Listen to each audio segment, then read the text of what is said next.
नमस्कार, आप देख रहे हैं छत्तीसगढ़ बात। हमारे साथ मैं हूं आपके साथ अभिषेक। आज बात होगी शराब पर, शराब की कीमत पर हो रही सियासत पर। छत्तीसगढ़ में साल 2023 के चुनाव से पहले भाजपा ने कांग्रेस पर आरोप लगाया कि कांग्रेस ने गंगा जल हाथ में लेकर शराबबंदी की कसम तो खाई थी। उस वक्त कांग्रेस की शराब नीति की भाजपा ने जमकर आलोचना की। अब शराबबंदी तो दूर की बात है, नए बजट में शराब की कीमतें कम हो गई। अब कम करके भाजपा ने मदिरा प्रेमियों को एक तरह से कहीं ना कहीं कह सकते हैं कि तोहफा दे दिया है। कुछ समय पहले मदिरा प्रेमियों के लिए छत्तीसगढ़ में ही एक मनपसंद ऐप भी लॉन्च हुआ था। अब उसी ऐप से मदिरा प्रेमियों को शराब के कम हुए दामों की सूचना भी मिलेगी, उपलब्धता के बारे में भी पता चलेगा। अप्रैल माह के पहले दिन शराब के दामों की जो सूची जारी हुई, उसमें कुछ प्रीमियम शराब के दाम तो 3,000 रुपए प्रति बोतल तक कम हो गए। वही कम कीमतों की शराब के दाम में भी 300 रुपए प्रति बोतल तक की गिरावट आई है। सरकार ने शराब की कीमतें गिरने का फैसला मार्च के महीने में लिया था, जब कैबिनेट बैठक में करीब 9.5% का अतिरिक्त आबकारी शुल्क घटाने की घोषणा कर दी गई। अब इस अतिरिक्त आबकारी शुल्क को घटाने में फुटकर दामों में 40 से लेकर अलग अलग ब्रांड्स में 3,000 रुपए प्रति बोतल की कमी जो है दामों में आई है। अब इस पर तंज कसते हुए जहां पूर्व मुख्यमंत्री भूपेश बघेल कह रहे हैं कि भाजपा सरकार में शराब दुकानों की संख्या भी बढ़ गई। उन्होंने कहा कि मेरी खुद की विधानसभा में 2 किलोमीटर पर शराब की दुकानें खुल गई। अब इस पर उप मुख्यमंत्री अरुण साव का कहना है कि जिन्होंने नकली होलोग्राम लगाकर शराब घोटाले किए, उनके मुंह से तो ऐसी बात शोभा नहीं देती। कांग्रेस और भाजपा के बीच इस चूहे बिल्ली का खेल चल रहा है। बुनियादी सवाल यह है कि जिस राज्य में कभी शराबबंदी की बात हो रही थी, वहां शराब सस्ती हो रही है। आखिर इसके पीछे का क्या औचित्य है और छत्तीसगढ़ में शराब को लेकर सियासत क्यों गरमा रही है, बात करेंगे इस पर। उससे पहले बयानों पर एक नजर। देखिए, 66 दुकान कह रहे हैं, लेकिन 66 दुकान नहीं है, क्योंकि जो अंग्रेजी शराब है वहाँ देसी बेचना शुरू कर दिए, और जहाँ देसी शराब दुकान थी वहाँ अंग्रेजी बोल रहे हैं। मतलब जस्ट डबल प्रीमियम के लिए अलग दुकानें खोली जा रही है, और ये केवल 66 दुकानें नहीं हैं। और हमारे मीडिया के साथी भी ये बोलते हैं कि 66 दुकान पर खुला है। 66 दुकान नहीं, यदि 700 दुकानें हैं तो 7 दूनी 1400 दुकान, और ये 66 प्लस है। इतनी दुकानें खुल गई क्योंकि अंग्रेजी में ही देसी, और देसी में अंग्रेजी, और प्रीमियम के लिए अलग। मेरे अपने विधानसभा में इस सरकार के आने के बाद तो 2 खुल गए हैं, 6 और खुलने वाले हैं। एक ही विधानसभा में 8 अभी। एक तो शराब दुकान है, वो 2 किलोमीटर के अंदर में खुलेगा। और जबरिया इन उसी दबाव डाल रहे हैं सरपंचों को, और वर्तमान जो सरपंच यदि तैयार नहीं हो रहे हैं तो पुराने सरपंच को बुला के उसको कहते हैं पुराने जो तुम्हारे पास प्रस्ताव है उसमें एक लाइन लिख दो। तो ये भी दबाव डाला जा रहा है पुराने सरपंच को। देखिए, बहुत सारे निर्णय जो होते हैं वो प्रशासनिक रूप से होते हैं। बीच में जो अनुभव आया कि अन्य राज्यों के शराब छत्तीसगढ़ में आ रहे हैं, तस्करी हो रही है, उसे ध्यान में रखकर पॉलिसीगत रूप से निर्णय लेते हुए सरकार ने ये काम किया है। और ये जो लोग घर घर तक शराब पहुंचाने वाले लोग हैं, शराब में 2100 करोड़ का घोटाला करने वाले लोग हैं, उन्हें ये सब अच्छा लगेगा नहीं। और इसलिए ये इस प्रकार से अनर्गल बातें कांग्रेस के नेता मत करें, जो घोटाले में लिप्त है, जो भ्रष्टाचार में लिप्त है, जिन्होंने नकली होलोग्राम लगाकर शराब बेचा, जिन्होंने शराब में घोटाले किए, जिन्होंने क्रिमिनल सिंडिकेट बनाकर इन कामों को अंजाम दिया, जिन्होंने 2 काउंटर लगाकर शराब बेचा, उनके मुंह से इस प्रकार की बातें शोभा नहीं देती है। तो चलिए जरूर इस पर चर्चा करेंगे, लेकिन गौर करना होगा शराबबंदी को लेकर जब बात होती है तो हमने देखा बिहार का क्या हाल हुआ। 2016 में जब नीतीश कुमार ने बिहार में शराबबंदी की, तो उसके बाद वहां पर एक पूरा का पूरा सिंडिकेट खड़ा हो गया। विशेषज्ञ बताते हैं इस वक्त इस ब्लैक सिंडिकेट, इस पूरे काला बाजार की जो पूरी मार्केट वैल्यू है वो 30,000 करोड़ है। यानी कि 30,000 करोड़ रुपए की शराब इस वक्त बिहार की सड़कों में लोग खरीद रहे हैं, और इसमें से 1 पैसा भी सरकार के पास नहीं पहुंच रहा। एक पूरा का पूरा गोरखधंधा चल रहा है वहां पर। अब ये तो पता नहीं कि इसमें कब सुधार होगा, लेकिन खैर आज बात करेंगे इसी पर। दिनेश अग्रवाल हमारे साथ बीजेपी से, आशीष यादव कांग्रेस से, और नागेंद्र वर्मा पत्रकार हमारे साथ जुड़ चुके हैं। सभी का बहुत बहुत स्वागत।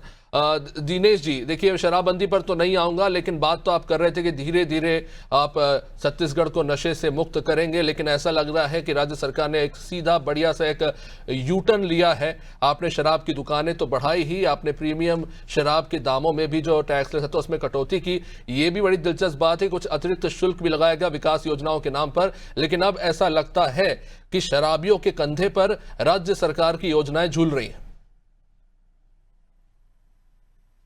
सर्वप्रथम आपको और आपके दर्शकों को और मेरे मीडिया पैनलिस्ट के साथियों को मेरा नमस्कार। देखिए, हमारी जो सरकार है वो आम आदमी के प्रति, आम छत्तीसगढ़ के प्रति बिल्कुल गंभीर है। आप देखे होंगे 3 से 4% की जो सब्सिडी दी गई है वो इस वजह से कम की गई है कि कांग्रेस जैसी घोटालेबाज पार्टी जो कि 2100 करोड़ रुपए, ये गरीबों का पैसा, एक आम आदमी का पैसा जो शराब के नाम से लूटने वाले लोगों का पैसा को बचा करके उन भाइयों को ही वापस करने का परिणाम है, क्योंकि ये सुशासन की सरकार है, भ्रष्टाचार में डूबी हुई सरकार नहीं है। दूसरा, 66 शराब दुकान को खोलने की आपने बात की। कुछ जगह ऐसे थे जहां अवैध शराब निरंतर बिक रही थी और वहां ग्रामीणों ने भी बहुत बड़े स्तर पे मांग की कि यहाँ शराब दुकान खोली जाए, क्योंकि बहुत ज्यादा अवैध शराब की बिक्री होने लग गई थी। उसको देखकर सरकार ने निर्णय लिया, क्योंकि रोज धरपकड़ हो रही थी, जो रोज जेल जा रहे थे, उस सब को देख करके सरकार ने निर्णय लिया और आम पब्लिक की डिमांड पर निर्णय लिया कि वहां पर शराब भट्टी खोली। तीसरा चीज आप देखेंगे, आज शराब के नाम पर जिस हिसाब से प्रदेश में कांग्रेस की सरकार ने भ्रष्टाचार किया, आज इनके बड़े बड़े विधायक, मंत्री और यहां तक कि IAS IPS आज जेल की हवा खा रहे हैं। ये भ्रष्टाचार की, शराब के नाम से भ्रष्टाचार करने वाले लोग हैं। और आज अगर 3 से 4% की कटौती हो रही है, इनका पैसा इनको ही लौटाया जा रहा है। कांग्रेस को मैं समझता हूं इसमें दुख और दर्द नहीं होना चाहिए। ये आम गरीब का पैसा आम गरीब के पास जा रहा है। ये सोनिया गांधी या भूपेश बघेल या सूर्यकांत तिवारी या दिनेश जी, आप ये तो नहीं कह रहे ना कि छत्तीसगढ़ का जो आम गरीब है वो प्रीमियम अंग्रेजी शराब पी रहा है? अगर ऐसा है तो ये तो बहुत अच्छी बात है कि वित्तीय हालात इतने सुधर गए हैं वहां पे छत्तीसगढ़ के लोगों के। बिल्कुल, वित्तीय हालात बहुत अच्छे हैं छत्तीसगढ़ के लोगों के और बहुत अच्छी तरीके से हमारा छत्तीसगढ़ आगे बढ़ रहा है और छत्तीसगढ़ विकास के लिए संकल्पित है। और जिस हिसाब से देख रहे हैं, विष्णु के सुशासन में आज सुशासन का राज आ चुका है। हर तबका खुश है, हर वर्ग खुश है और छत्तीसगढ़ मातारी को जो इन्होंने भ्रष्टाचार का अड्डा बना दिया। दिनेश जी, आपने चलिए इस बात का तो जवाब दिया कि नई दुकानें जो है खोली गई, वो उसके पीछे क्या कारण थे, रिलोकेट किया गया, लेकिन आपने इस बात का जवाब नहीं दिया कि जो शराब के दाम कम हुए हैं उसके पीछे क्या कारण है। ये जो 9.4% का डिडक्शन जो हुआ है प्रीमियम लिकर्स में, लिकर बॉटल्स में, उसके पीछे राज्य सरकार की क्या पॉलिसी है? राज्य सरकार की एक ही पॉलिसी है कि जो होलोग्राम और नकली शराब के नाम से इस प्रदेश की जनता को लूट लिया गया जाता था और शराब के दाम बढ़ा दिए जाते थे, वो इस सरकार में नहीं होने वाले हैं। ऐसा कोई भी भ्रष्टाचार नहीं होने वाला है। जिनका जो दाम है उनके दाम के हिसाब से उनको माल वहां तक पहुंचाने के लिए सरकार कोई भी प्रकार का भ्रष्टाचार शराब के नाम से नहीं करने जा रही है। ठीक है, जवाब ले लेते हैं कांग्रेस से। आशीष जी, आपकी सरकार पर यह आरोप लगता है कि आप एक शराब दुकान में 2-2 काउंटर चला रहे थे और अब जो है भ्रष्टाचार पर कंट्रोल किया जा रहा है, जो जैसा कि दिनेश जी कह रहे हैं कि राज्य सरकार की नई लिकर पॉलिसी है जिससे जनता को सहूलियत मिलेगी। देखिए, डिबेट में उपस्थित सभी सम्मानित जनों को प्रणाम। और मैं ये कहना चाहूंगा कि देखिए, आरोप प्रत्यारोप राजनीति का एक हिस्सा होता है और जिस तरीके से पूरे देश में कांग्रेस पार्टी के लोगों पर और कांग्रेस के लोगों पर ईडी और सीबीआई की छापेमारी पड़ रही है और जो कन्विक्शन रेट है ईडी का, उस पर मैं जाना नहीं चाहता कि आरोप कितना सिद्ध होगा। जब सिद्ध होगा, जो आरोपी होगा निश्चित रूप से उसे सजा मिलनी चाहिए। कानून के ऊपर कोई नहीं है, देश में न्यायपालिका सबसे ऊपर है। लेकिन आज जिस विषय पर हम बात कर रहे हैं वो विषय ये है कि किस तरीके से जो है ये सरकार पहले तो एजेंडा बनाती है कि शराबबंदी नहीं हो पा रही है, शराबबंदी नहीं हो पा रही है, जिन्हीं कारणों से शराबबंदी नहीं हो पाई और हम जहां फेल हुए उसका जनता ने, चलिए हम मान लेते हैं कि जनता ने हमको जो है विपक्ष का जो है दायित्व दिया और विपक्ष में बिठा दिया, अभी सरकार भारतीय जनता पार्टी की है और जो मोदी की गारंटी की सरकार मानी जाती है, कही जाती है, और विष्णु के सुशासन की सरकार कही जा रही है। क्या इस सरकार में लगातार शराब दुकानों को खोलना और एक ही शराब दुकान खोलकर उसमें देशी विदेशी प्रीमियम तीनों तरीके की जो है शराब बेचना, उसके बाद जो है शराब का रेट कम कर देना। आप सोचिए कि शराब का रेट कम करने को अगर भारतीय जनता पार्टी इस एंगल से बताने की कोशिश कर रही है कि हम जनता का पैसा जनता को दे रहे हैं, तो मुझे इस बात पे और हंसी भी आ रही है, दुख भी हो रहा है कि इस तरीके का बयान कैसे आ सकता है। आप निश्चित रूप से शराब को बढ़ावा दे रहे हैं। आपने सबसे पहले क्यूआर कोड शराब दुकानों में लगा दिया, आप उसके बाद आगे बढ़कर जो है मनपसंद ऐप लेकर आ रहे हैं और उस मनपसंद ऐप में जो सारे फीचर्स हैं उनका गुणगान करते हुए भी जो हमने भारतीय जनता पार्टी के लोगों को सुना है। अगर एक शराब, इस बात को तो हर व्यक्ति मानता है कि शराब एक सामाजिक बुराई है और उस सामाजिक बुराई को मिलकर जो है खत्म करना होगा, सोशल तरीके से खत्म करना होगा। जो अभी जिम्मेदार है सरकार, उस सरकार को इस तरीके के निर्णयों को इस तरीके से डिफेंड नहीं करना चाहिए, मुझे लगता है। देखिए, शराब का रेट घटाने से आपको क्या लगता है आशीष जी, ये जो दाम घटाए गए हैं इसके पीछे क्या इंटेंशन है? देखिए, पॉलिसीज तो किसी इंटेंशन के साथ ही बनाई जाती हैं, कोई ना कोई कारण होगा, क्योंकि मुझे तो नहीं लगता कि कोई भी राजनीतिक दल ये चाहता है कि उनका राज्य जो है नशे में घूमते फिरे। देखिए, निश्चित रूप से मैं इसी बात पर आना चाहता हूं कि जिस तरीके से दुकानों की संख्या बढ़ाई गई है, जिस तरीके से अभी सुनने में आया है कि एयरपोर्ट में 24 घंटे जो है बार और लिकर शॉप्स खुलने वाली हैं, इन सभी चीजों से आप ये समझिए कि सरकार का ध्येय शराब बिक्री को बढ़ावा देना है। और जब आप इतनी सारी दुकानें खोलेंगे, इतने सारे आउटलेट्स निकालेंगे, तो डेफिनेटली आपको रेट कॉम्पिटिटिव करने के लिए रेट को थोड़ा डाउन करना बीजेपी ये पड़ेगा। बोल रही है कि आपकी सरकार में जो कमाई हुई उससे ज्यादा बढ़ोतरी इनके 1 साल के कार्यकाल में आबकारी विभाग में हुई है, क्योंकि अब भ्रष्टाचार नहीं हो रहा। तब भ्रष्टाचार होता था तो मनी जो है वो डाइवर्ट हो जाता था। कुछ 25% की बढ़ोतरी का दावा किया जा रहा है। मेरे ख्याल से संजय श्रीवास्तव जी का यह बयान था। देखिए, सारे दावे जो है पेपर पर आ जाएंगे तो निश्चित रूप से मैं उसे मानूंगा।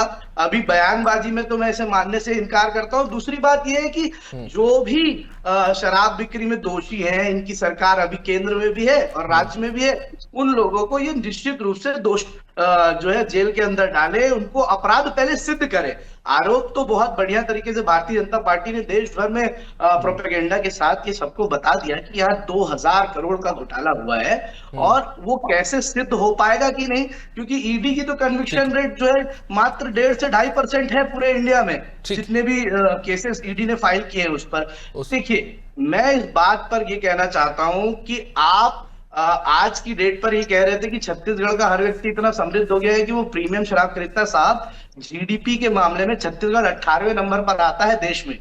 18वीं रैंकिंग है हमारी, 18th रैंक पर हम आ रहे हैं, और हम यहाँ पर जो है गरीब लोगों को चावल जो है मुफ्त में मुहैया कराते हैं, तब जाकर जो है एक टाइम का खाना लोग खा पा रहे हैं। ऐसे टाइम पर यह बयान दे देना कि प्रीमियम शराब पी रहे हैं लोग, इसीलिए हमने उसका 3-3 हजार रेट कम कर दिया, ये मेरी समझ के बाहर है। निश्चित रूप से ये निर्णय जो है सामाजिक रूप से ठीक नहीं है। और नागेंद्र वर्मा जी काफी देर से सुन रहे हैं। नागेंद्र जी, हर पॉलिसी के पीछे कोई ना कोई कारण जरूर होता है, लेकिन ये समझने में बड़ी तकलीफ हो रही है और कहीं ना कहीं कह सकते हैं कि उलझन भी है कि एक तरफ राज्य सरकार ने जिस तरह की योजनाएं डीबीटी के जरिए चला रखी है, उस पर हजारों करोड़ों रुपए जो है हर महीने एक अतिरिक्त बोझ कह सकते हैं राज्य सरकार पर आ रहा है, क्योंकि उन्होंने वादा किया था और निभाना तो पड़ेगा। लेकिन दूसरी तरफ आबकारी विभाग, क्योंकि हम जानते हैं जो 2 चीजें जीएसटी के दायरे में नहीं आती है वो है पेट्रोल और शराब।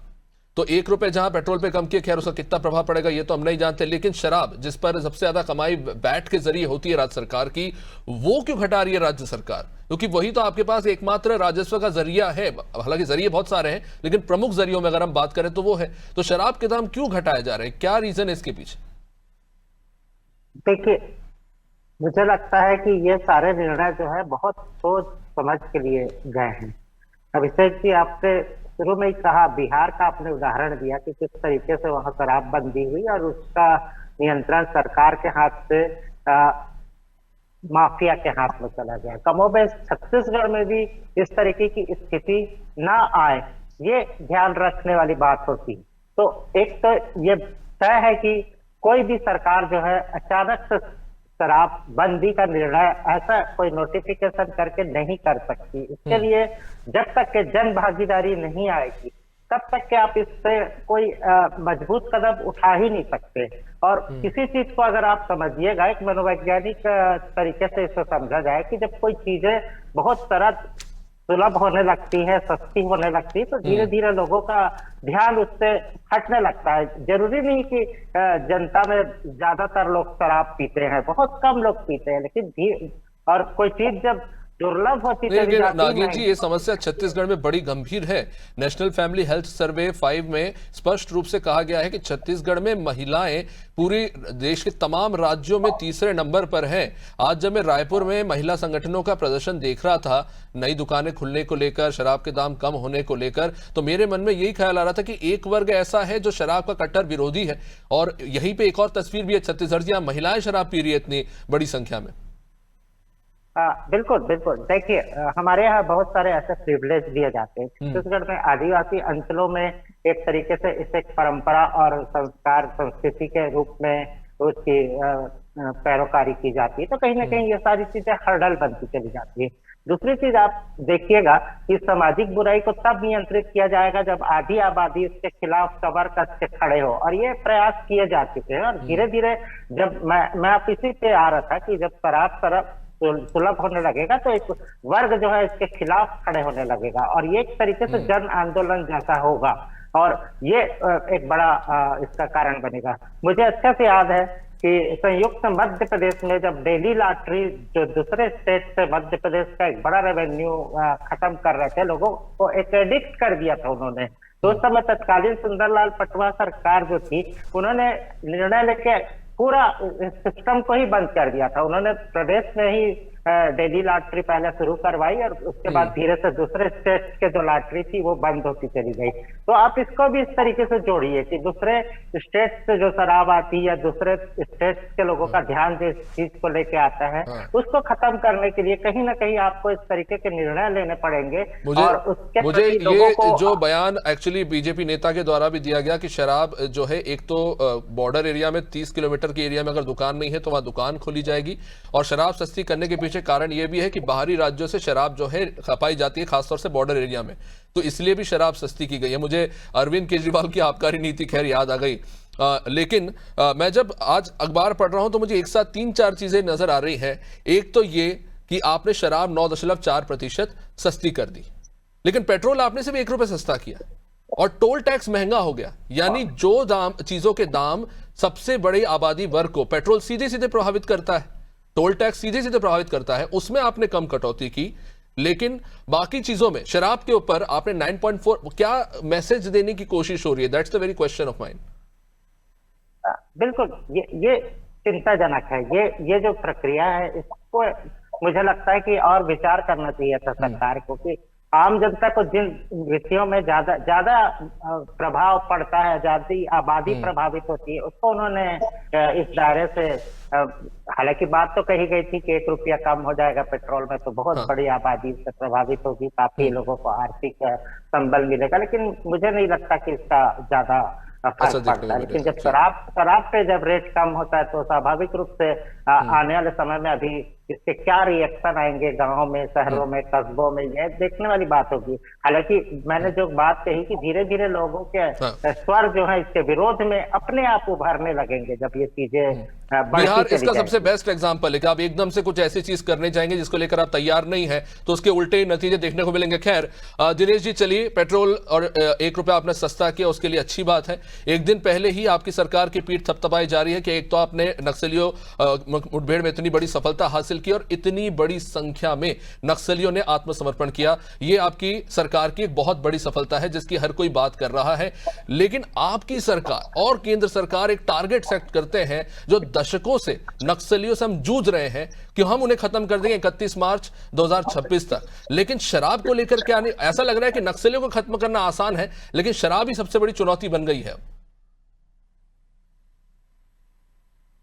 देखिए, मैं समझता हूँ आज शराब का रेट अगर कम हुआ है तो निसंदेह ये राज्य के लोगों के लिए, जो शराब के प्रेमी हैं, उनके लिए फायदे का मंद है। दूसरा, शराब बाहर से लाके परोसी जा रही थी जिसका कि नुकसान राजस्व के रूप में राज्य सरकार को भी हो रहा था।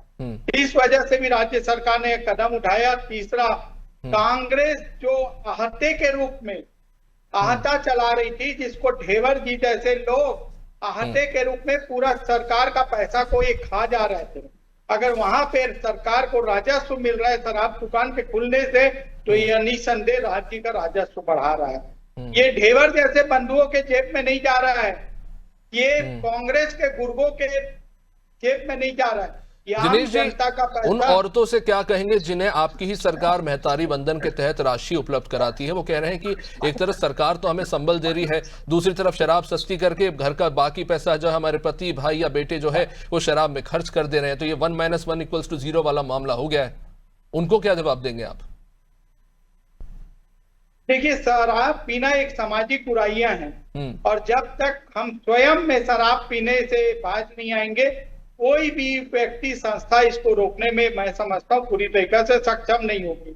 क्योंकि कुछ राज्य जो शराबबंदी कर भी देख चुके हैं, लेकिन वहां आप ही के चैनल के माध्यम से आपने ही बिहार का एक राजस्व का मेरे को और दर्शकों को एग्जाम्पल दिया। तो शराब एक सामाजिक बुराई है, जिसको अगर हम समाज ही चाहे तो इस बुराई से निजात पा सकता है। और अगर सरकार भी निसंदेह बहुत सारी योजनाएं चलाकर शराब के लिए जन जागरूकता ला रही है, लेकिन दुर्भाग्य है कि शराब पूरे विश्व में पूरे विश्व की बात करूंगा, शराब मिलती है और पाई जाती है। ठीक है आशीष जी, जल्दी जवाब ले लेते हैं। आशीष जी, एक दावा बीजेपी का है कि एक तो हमने राजस्व में बढ़ोतरी की है, और मौजूदा पॉलिसी के तहत अब ये दावा किया जा रहा है कि ये रकम अगले साल तक 12,500 करोड़ पर पहुंच जाएगी। और जैसा कि बीजेपी और दिनेश जी ने अभी कहा कि इसका इस्तेमाल लोगों की बेहतरी के लिए होगा, सरकारी अनुदानों पे जो खर्च होता है उस पर होगा, तो उसमें क्या बुराई है फिर?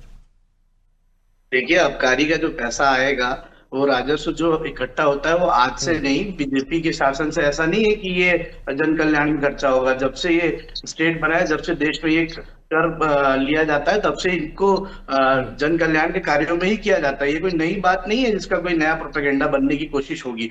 दूसरी बात, आप देखिए छत्तीसगढ़ में जो है, आप इससे पहले पेट्रोल की भी बात कर रहे थे, शराब में हम वापस से नंबर 1 पर पहुंचने वाले, नंबर 2 पर हम आ चुके हैं। और भूपेश सरकार में हम 2 पायदान खिसक कर फिर तीसरे स्थान पर आए थे, अब वो नंबर 2 पर आ चुके हैं। तो किस तरीके से हम शराब को बढ़ावा दे रहे हैं, ये इससे स्पष्ट होता है। दूसरी बात, पेट्रोल की बात करें तो देखिए, आपने पेट्रोल के दाम घटा दिए और वहां पर जो है टैक्स बढ़ा दिए। इस बात का क्या काउंटर है आपके पास? मैं ये बताना चाहता हूं कि छत्तीसगढ़, आप इस सवाल पूछना है मुझे भारतीय जनता पार्टी की सरकार से कि छत्तीसगढ़ आप सोचिए 24% वैट लेता है, केवल 3 राज्यों से के बाद जो है हमारा नंबर है, हाईएस्ट वैट वसूला जा रहा है, और उसमें इतना कम करने से क्या हो जाएगा और किसको असर पड़ेगा, ये मैं नहीं समझ पा रहा हूँ। ठीक है, समय नहीं है। एक सवाल और जरूर महत्वपूर्ण था, लेकिन बहुत बहुत शुक्रिया। आप इस कार्यक्रम को यहीं पे विराम देना होगा।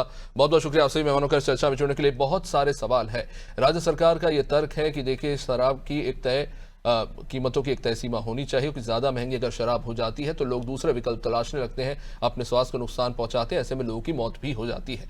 दूसरा सवाल यह है कि क्या उतने ही पुख्ता कदम समाज में से शराबियों को, जिस तरह से शराब की लत बढ़ती जा रही है, खासतौर से छत्तीसगढ़ जैसा राज्य जहां की सबसे बड़ी युवा आबादी है, वहां पर अगर शराब की बिक्री बढ़ती है तो फिर उसका जवाब क्या है? और आखिर ये जो राजस्व इकट्ठा हो रहा है, उसमें शराब को सीमित करने, यानी शराब की खरीदी बिक्री को सीमित करने के लिए क्या कोई ठोस कदम या कोई स्ट्रक्चर बनाया जा रहा है? जिस तरह से पॉलिसी मेकिंग आबकारी विभाग में होती है, क्या शराबियों की शराब छुड़ाने के लिए भी क्या अब समय आ चुका है कि कुछ ऐसी पॉलिसी मेकिंग हो? इसी सवाल के साथ इस कार्यक्रम को यहीं पर देंगे विराम। देखते रहिए अनादि टीवी। नमस्कार।